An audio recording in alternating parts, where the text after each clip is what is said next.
ምንም ነገር ያልፋል፣ ምንም ነገር ይሻራል፣ ሰማይና ምድርም ያልፋሉ። እንኳን እኔ የማልፍበት ጉዳይ ታሪክ ይዘጋል። ለሁሉም ነገር እግዚአብሔር 4 ነጥብ አለው።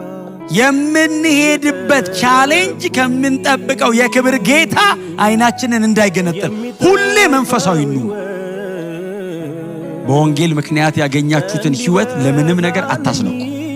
ምንም ቢቀርብን አይሻልም? ሕይወት ከምናጣ ሕይወት ከመብል ይበልጣል፣ ሰውነትም ከልብስ ይበልጣል። በቃ የዘላለም ሕይወት እናንተ ውስጥ አለ። አታስነኩ፣ አታስደፍሩ።